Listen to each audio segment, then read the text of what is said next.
Welcome guys, English reading की class में आपका स्वागत है। आज का टॉपिक है द काइंड बटरफ्लाई, यानी दयालु बटरफ्लाई मतलब होता है तितली। ठीक है, दयालु तितली। इस टॉपिक को मैं वर्ड टू वर्ड इंग्लिश से हिंदी में ट्रांसलेट करूंगा और इसमें जो भी इंपॉर्टेंट वर्ड आपको देखने को मिलेगा आप उसको याद कर लीजिएगा, लिख लीजिएगा, ताकि आप अगले कहानी में उसे हेल्प ले पाइएगा। इसमें जो भी ग्रामर्स के रूल्स, टेंसेस के रूल मिलेगा देखने को, उसको भी आप याद रखिएगा, रिमेंबर कर लीजिएगा। ठीक है, और इसमें बहुत तरह के स्पोकन के वर्ड भी है, उससे भी आपको समझना होगा इंग्लिश में अगर बोलना चाहते हैं तो। ठीक है, चलिए बिना देखे वीडियो को स्टार्ट करते हैं। अगर आप मेरे चैनल पर नए हैं तो चैनल को सब्सक्राइब कीजिएगा, वीडियो को लाइक कीजिएगा और शेयर कीजिएगा। देखिए, आज का टॉपिक जैसे कि मैंने आपको बताया क्या है, द काइंड बटरफ्लाई मतलब दयालु तितली। ठीक है, इस कहानी को बताता हूं। वंस अपॉन ए टाइम, एक समय की बात है। वंस मतलब होता है, अगर केवल वंस रहता तो क्या हो जाता है, एक बार की बात है। ठीक है, यहाँ पे क्या, वंस अपॉन ए टाइम, यहाँ पे टाइम की बात है, इसलिए यहाँ पे एक समय की बात है। इन अ कलरफुल गार्डन, एक रंगीन बगीचे में। ठीक है, एक रंगीन बगीचे में there lived a little butterfly, रहता था एक छोटा तितली, नेम्ड बेला, बेला नाम का। अब यहाँ पे समझिएगा, कलरफुल मतलब क्या हो गया, रंगीन। गार्डन मतलब क्या हो गया, बगीचा। ठीक, यहाँ पे देयर का यहाँ पे कोई भी यूज नहीं है, इसको हमेशा याद रखिएगा। ठीक है, यहाँ पे लिव, लिव मतलब होता है रहना, यहाँ पे लिव का यहाँ पे सेकेंड फॉर्म का यूज हुआ तो क्या हो जाएगा, लिव्ड मतलब रहता था, और थर्ड फॉर्म भी यही होता है, लिव्ड, लिव लिव्ड लिव्ड। ये हमेशा याद रखिएगा। ठीक है, क्योंकि यहाँ पे आपको वर्ब भी क्लियर हो रहा है, तो यहाँ पे इसका कोई भी सेंस नहीं होगा क्योंकि ये सब्जेक्ट की जगह पे यूज होता है। ठीक है, अ लिटिल बटरफ्लाई मतलब लिटिल मतलब ये छोटा, अब बटरफ्लाई मतलब होता है तितली। ठीक है, छोटा तितली। अब यहां देखिए, किस नाम का, बेला नाम का। ठीक है, नेम्ड मतलब होता है नाम का। सी लव्ड फ्लाइंग अराउंड फ्लावर्स, उसे पसंद था उड़ना। ठीक है, अराउंड मतलब होता है चारों ओर, फूलों के, यानी उसे फूलों के चारों ओर उड़ना पसंद था। ठीक है, लव मतलब होता है पसंद करना, प्यार करना। ठीक है, यहाँ पे लव का यहाँ पे सेकंड फॉर्म का यूज किया गया, लव्ड, तो क्या जगह पसंद था। फ्लाइंग मतलब होता है उड़ना। यहाँ पे देखिए वर्ब है, वर्ब के बाद फिर एक वर्ब में आईएनजी का यूज किया गया, तो इसका मतलब क्या हो जाएगा, कुछ कर रहा है उसके लिए यहाँ पे यूज किया। ठीक है, यानी उसे उड़ना पसंद था। अराउंड मतलब होता है चारों ओर। फ्लावर्स मतलब हो गया फूलों, और इंजॉइंग देयर स्वीट स्मेल, और आनंद लेता था उसकी मीठे मीठे सुगंध का, यानी जो मधुर सुगंध है उसका आनंद लेना उसे पसंद था। एंड और टॉकिंग टू अदर्स इंसेक्ट, और क्या था, टॉकिंग बातें करना भी उसे पसंद था। ठीक है, अदर्स इंसेक्ट यानी दूसरे कीड़ों मकोड़ों से। इंसेक्ट मतलब क्या होता है, कीड़े मकोड़े। ठीक है, जो दूसरे कीड़े मकोड़े उससे बातें करना भी उसे पसंद था। बेला वाज काइंड, बेला था, काइंड दयालु, तो क्या आ जाएगा, बेला दयालु था। एंड ऑलवेज हेल्प, और हमेशा मदद करता था, एनीवन इन नीड, नीड मतलब क्या होता है, जरूरत। इन मतलब हो गया मैं, एनीवन मतलब किसी को भी अगर जरूरत हो तो उस समय क्या करती थी बेला, उसकी मदद करता था। ठीक, यहाँ पे हेल्प मतलब होता है मदद करना, यहाँ पे हेल्प का सेकंड फॉर्म का यूज किया गया, हेल्प्ड मतलब क्या है, मदद करता था, और ये भी क्या हो जाएगा, हेल्प्ड थर्ड फॉर्म भी होता है, याद रखिएगा। इसमें कुछ ऐसा है नहीं इंपॉर्टेंट वर्ड मीनिंग जो कि मैं आपको बताऊं, तो यहाँ पे स्वीट मतलब होता है मधुर, यहाँ पे अगर स्मेल के साथ हो, ठीक है, तो सुगंध के लिए यहाँ पे। टॉकिंग मतलब बात करना होता है, अदर मतलब हो गया दूसरे, इंसेक्ट मतलब ये कीड़े मकोड़े, काइंड का अर्थ हो गया दयालु, और हेल्प का तो मैंने बताया दिया, मदद करना होता है, V2 V3 यही होता है हेल्प्ड। ठीक है, हेल्प मतलब होता है मदद करना। ठीक, देखिए यहाँ पे इन नीड मतलब क्या था, जरूरत। कहानी समझ में आ रही है, आगे बढ़े। देखिए यहाँ पे one hot summer day, on मतलब हो गया एक, गर्म दिन। ठीक है, एक समर मतलब होता है कि गर्मी, डे मतलब दिन, एक गर्मी के दिन में। ठीक है, बेला वास, बेला साव, बेला ने देखा, अ स्मॉल एंट, एक छोटी चींटी, बेला ने एक छोटी चींटी देखा, कैरिंग ले जाते हुए, ए बिग ग्रेन, एक बड़ा, ग्रेन मतलब क्या था, अनाज। ठीक है, एक ग्रेन ऑफ राइस यानी चावल का एक, जैसे आप धान बाली जिसको बोलते हैं, धान का एक बैल, ठीक है, धान का एक बाली होता है, आप वही समझ लीजिए, ठीक है। राइस ऑफ ग्रेन, ठीक है, चावल का जो अनाज है वह एक बड़ा सा अनाज ले जाते हुए देखा। अब यहाँ पे देखिए, ये सब्जेक्ट हो गया, एंड उसके बाद क्या, कैरिंग, यानी ये क्या हुआ है, ये बिफोर का यूज है। ऐसा ये बिफोर का यूज हुआ नहीं, एक्चुअली ये बिफोर है, ठीक है। कैरी मतलब तो ढोना, यहाँ पे कैरी, कैरिंग का यूज चाहिए, मतलब ये ले जाते हुए, ठीक है, ऐसे में यूज होता है। ये ग्रामर के रूल्स में आता है, मैं आपको किसी और वीडियो में बता दूंगा, कि नहीं तो ये काफी लंबा हो जाएगा, ये थोड़ा सा लंबा ग्रामर के रूल्स में आता है, ठीक है। चलिए फिलहाल यहाँ पे शॉर्ट में इसको क्लियर करते हैं। एक छोटी चींटी ने ले जाते, मतलब एक छोटी चींटी को ले जाते हुए, ठीक है, अ ग्रेन ऑफ राइस, यानी एक, मतलब चावल के एक बाल को ले जाते हुए, ठीक है। उसी तरह यहाँ पे देखो, द पुअर एंड स्लिप्ड, यानी गरीब या फिर बेचारा चींटी, पुअर का मतलब गरीब नहीं होता है, बेचारा भी होता है, ये भी याद है, ठीक है। बेचारा चींटी स्लिप्ड मतलब फिसल गया। यहाँ पे स्लिप, SLIP, स्लिप मतलब होता है फिसलना, यहाँ पे स्लिप का यहाँ पे सेकंड फॉर्म का यूज किया गया स्लिप्ड, और थर्ड फॉर्म भी यही होता है, स्लिप स्लिप्ड स्लिप्ड, ठीक है। बेचारा चींटी क्या फिसल गया, एंड और feel into the pond, feel मतलब गिर गया, इनटू, इनटू मतलब होता है में, द पॉन्ड यानी तालाब में। अब यहाँ पे इनटू का यूज किया गया है ना, तो इनटू का मतलब क्या हो जाता है कि जैसे कि आप कोई चीज यहाँ पे मान ले कमरा है, इसके अंदर आप क्या कर रहे हैं, दौड़ते हुए जा रहे हैं, यानी गतिशील अवस्था में अगर एंटर कर रहे हैं, तो यहाँ पे क्या होगा, इनटू का यूज किया होगा, ठीक है। अगर यहाँ पे मान लेते हैं कि कोई बॉल है, ठीक है, बॉल कमरे के अंदर ऑलरेडी है, या फिर कोई व्यक्ति है वो ऑलरेडी है, तो यहाँ पे क्या हो जाएगा, इन का यूज होगा, ठीक है। अगर गतिशील अवस्था में जा रहा है तो इनटू का, अगर कोई चीज यहाँ पे ऑलरेडी है पहले से ही अंदर में, बिना कोई मूवमेंट का, या फिर मूवमेंट में भी है लेकिन अंदर जाते हुए नहीं है, ठीक है, तो वो क्या हो जाएगा, इन का यूज होगा। तो यहाँ पे इनटू का यूज हुआ है। स्लिप, फिसल गया, और कहाँ फिसल गया, तालाब में, पॉन्ड का मतलब था तालाब। और क्या करने लगे, हेल्प हेल्प, मदद मदद, ठीक है। क्राइड चिल्लाने लगा, द एंड यानी चींटी, चींटी क्या हुआ, मदद मदद चिल्लाने लगा। CRY, क्राई मतलब होता है चिल्लाना, तो इसका हो गया क्राइड, क्राइड ये भी होता है, याद रखिएगा।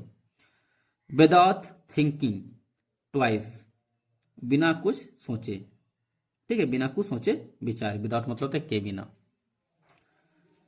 बेला फ्लो डाउन क्विकली, बेला क्या हुआ, फ्लो मतलब क्या, उड़ा, डाउन मतलब नीचे, ठीक है। बेला क्या हुआ, नीचे उतरा जल्दी से, मतलब उड़ते हुए नीचे आया जल्दी से।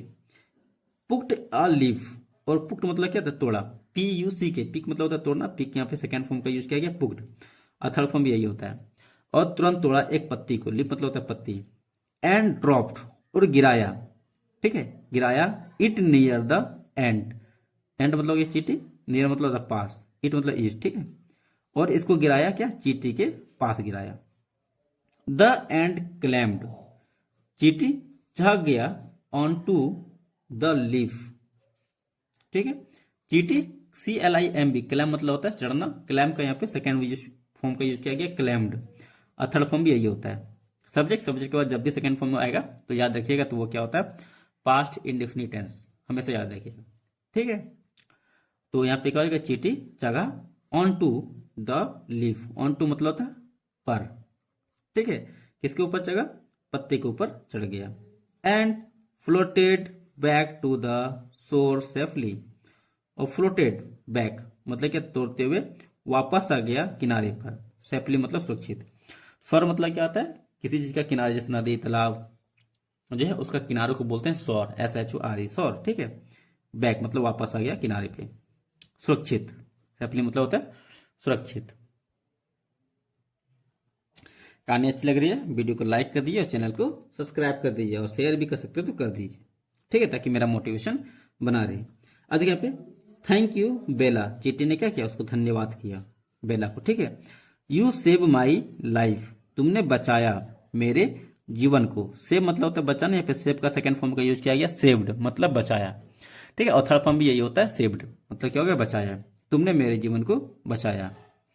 सेड कहा, द एंड यानी चींटी ने। से मिस होता है कहना, से का यहाँ पे सेकंड फॉर्म का यूज किया गया सेड, मतलब हो गया कहा, ठीक है, चींटी ने कहा। बेला स्माइल्ड, बेला मुस्कुराया, एंड रिप्लाइड और उत्तर दिया। SMILE, स्माइल मतलब होता है मुस्कुराना, स्माइल का यहाँ पे सेकेंड फॉर्म का यूज किया गया स्माइल, और थर्ड फॉर्म भी सेम होता है। जैसे कि मैंने बताया सब्जेक्ट के बाद क्या होता है, हमेशा सेकेंड फॉर्म ही आता है। अब नहीं बोलिए कि यहाँ पे थर्ड फॉर्म भी इसको बोल सकते हैं, गलत हो जाएगा। सब्जेक्ट है, सब्जेक्ट के बाद कोई भी हेल्पिंग वर्ब नहीं है, उसके बाद क्या, अगर ये आ रहा है तो क्या हो जाएगा, सेकेंड फॉर्म आएगा, नो कि थर्ड फॉर्म। बेला मुस्कुराया और जवाब दिया, ठीक है। रिप्लाई मतलब भी होता है जवाब देना, यहाँ पे रिप्लाई का सेकेंड फॉर्म का यूज किया गया रिप्लाइड, और थर्ड फॉर्म भी होता है सेम, ठीक है, रिप्लाइड जवाब दिया। We should always help each other, हमें चाहिए हमेशा मदद करना एक दूसरों की, ठीक है, हमें हमेशा एक दूसरे की मदद करना चाहिए। ये कहा, ये सेंटेंस का यही होगा, ठीक है। अदर्स, इच अदर मतलब होता है एक दूसरे, हेल्प मतलब होता है मदद करना, ऑलवेज का मतलब हो गया हमेशा, और शुड मतलब क्या हो गया चाहिए, अभी मतलब हो गया हमें, ठीक है, हमें एक दूसरे की हमेशा मदद करनी चाहिए। देखिए कितनी बढ़िया चीटी ने बात कर रही है, ठीक है। अ फ्यू डे लेटर, कुछ दिनों बाद, अ फ्यू मतलब हो गया कुछ, डे लेटर, लेटर मतलब होता है बाद, डे मतलब हो गया दिनों, यानी कुछ दिनों बाद Bela was resting on a flower, Bela was resting आराम कर रहा था, यहां देखिए वाज है, उसके बाद क्या हुआ, रेस्ट मतलब होता है आराम करना, उसमें आईएनजी का प्रयोग हुआ है, ठीक है, यानी V5 का यूज हुआ है, V4 का यूज हुआ है, तो क्या हो जाएगा, ये पास्ट कंटिन्यूअस टेंस में आएगा। सब्जेक्ट प्लस वाज वेयर का प्रयोग होता है, उसके बाद वर्ब में अगर आईएनजी का प्रयोग होता है तो क्या हो जाएगा, वह पास्ट कंटिन्यूअस टेंस हो जाएगा, हमेशा याद रखिएगा। बेला आराम कर रहा था ऑन अ फ्लावर, यानी एक फूल के ऊपर, यानी एक फूल पर, ठीक है। व्हेन जब, अ हंग्री बर्ड एक भूखा पक्षी, कैम फ्लाइंग टुवर्ड हर, एक भूखा पक्षी, यहां पे ध्यान दीजिएगा, ठीक है, यहाँ पे आराम तो कर ही रहा था, जब एक भूखा पक्षी, यानी एक भूखा पक्षी कैम फ्लाइंग मतलब क्या, मतलब कि आ रहा था उड़ते हुए, टुवर्ड मतलब होता है की ओर, हर मतलब ये उसके, ठीक है, जब एक भूखा पक्षी उसकी ओर उड़ते हुए आ रहा था, याद रखिए, टुवर्ड मतलब होता है की ओर, याद रखिएगा, ठीक है। और फ्लाई मतलब होता है उड़ना, कैम मतलब होता है आना, कम का यहाँ पे सेकेंड फॉर्म का यूज किया गया, ठीक है, आ रहा था, आ रहा था, ठीक है, उड़ते हुए आ रहा था, किसकी ओर, उस चींटी की, मतलब उस बेला की ओर, यानी जो बटरफ्लाई उसके ओर, ठीक है। The bird was about to catch her when the same and saw, अब यहां पे ध्यान दीजिए, पक्षी वॉज अबाउट, वॉज मतलब क्या, होने ही वाला था, पकड़ने ही वाला था, खाने ही वाला था, ठीक है। अबाउट मतलब के बारे में ही नहीं, यानी कुछ होने वाला हो उसके लिए भी क्या करते हैं, अबाउट का यूज करते हैं, यानी टू कैच यानी पकड़ने वाला ही था, ठीक है, यहाँ पे पकड़ा ही मतलब पकड़ने वाले, जैसा वो चीट, वो पक्षी आ ही रहा था उसको पकड़ने के लिए, ठीक है, लेकिन फिसल गया, नहीं पकड़ पाया, उसके उस सेंस में क्या हो रहा है, होने के लिए भी अबाउट का यूज कर रहा है, ठीक है, यानी पकड़ने ही वाला था, यानी पकड़ाने ही वाला था, ठीक, सेंस समझ रहे हैं। पक्षी वाज अबाउट टू कैच, यानी पक्षी क्या, पकड़ने ही वाला था, ठीक है, हर यानी उसको, व्हेन जब, द सेम एंड यानी वही चींटी जिसको बचाया था बटरफ्लाई ने, ठीक है, द सेम एंड इट मतलब इसे देखा, साव इट, साव मतलब होता है, सी मतलब होता है देखना, या फिर सी का यहाँ पे सेकंड फॉर्म का यूज किया गया साव, और थर्ड फॉर्म होता है एसडब्ल्यू अनसीन, ठीक है, उसी पक्षी ने मतलब उसी चींटी ने उसे इसे देखा, एंड बीट और काट लिया, द बर्ड्स फुट यानी पक्षी के पैर में, वही चींटी क्या किया, पक्षी के पैर में काट लिया, बीट मतलब होता है काटना। The bird cried in pen, पक्षी चिल्लाया दर्द में, ठीक है, पक्षी को दर्द हुआ और चिल्लाने लगा, ठीक है, पक्षी दर्द में चिल्लाया, तो यहाँ पे CRY क्राई मतलब होता है चिल्लाना, क्राई का यहाँ पे सेकंड फॉर्म का यूज किया गया क्राइड, ठीक है, और थर्ड फॉर्म भी होता है क्राइड, क्राइड, ठीक है, दर्द में चिल्लाया, एंड फ्ले अवे और क्या हुआ, उड़ गया, FLY फ्लाई मतलब होता है उड़ना, फ्लाई का यहाँ पे सेकंड फॉर्म क्या यूज किया गया फ्लाई, ठीक है, फ्लो अवे और उड़ के दूर चला गया, अवे मतलब होता है दूर जाना। बेला रियलाइज, बेला को एहसास हुआ, रियलाइज मतलब होता है एहसास होना, रियलाइज का यहाँ पे सेकंड फॉर्म का यूज किया गया रियलाइज्ड, मतलब क्या हो गया, एहसास हुआ, और थर्ड फॉर्म भी यही होता है, बेला को एहसास हुआ ठीक है। The ant had save her life in return, ठीक है। चींटी ने बचाया उसके जीवन को इन रिटर्न, बदले में, ठीक है। सेव मतलब होता है बचाना, हैव सेव मतलब बचाया, ठीक है, उसके जीवन को बदले में। इन मतलब हो गया में, रिटर्न मतलब होती है बदले में।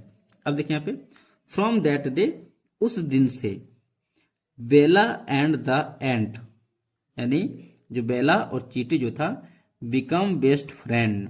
बिकम मतलब होता है बनना, बेस्ट मतलब होता है सच्चा मित्र, ठीक है। बेस्ट फ्रेंड मतलब होता है सच्चा मित्र, ठीक है। उस दिन से क्या हुआ, बेला और चींटी एक सच्चा मित्र बन गया। दे हेल्प वन अदर, ठीक है, वे लोग हेल्प किया, वन अदर मतलब एक दूसरे की, and टॉच every one in the garden. TEACH, teach मतलब होता है सीखना। टीच का यहाँ पे सेकेंड फॉर्म क्या होता है, टॉच। टीच मतलब होता है सिखाना, टीच का यहाँ पे सेकेंड फॉर्म का यूज किया गया टॉच, ठीक है, तो मतलब सिखाया, ठीक है। एवरीवन हर किसी को, बगीचे में। The value of kindness and friendship, ठीक है। अब यहाँ पे देखिए क्या सिखाया, वे लोगों ने क्या सिखाया बगीचे में, वैल्यू मतलब मूल्य, ठीक है, दयालुता और दोस्ती का मूल्य सिखाया बगीचे में। आपको भी समझ में आई होगी, ठीक है। ईमानदारी से आप भी वीडियो को लाइक और चैनल को सब्सक्राइब कर दीजिए, ठीक है। अब मोरल ऑफ द स्टोरी देखिए तो क्या आ जाएगा, काइंडनेस ऑलवेज कम बैक, दयालुता हमेशा कम बैक वापस देती है तुम्हें, ठीक है। हेल्प अदर यानी दूसरों की मदद करना, व्हेन एवर जब भी, यू कैन तुम कर सकते हो, ठीक है। चलिए वीडियो में थे, फिर मिलते अगले वीडियो में। यहाँ तक उम्मीद करते हैं आपको बहुत कुछ सीखने को मिला होगा। यहाँ तक के लिए बाय बाय, फिर मिलते हैं।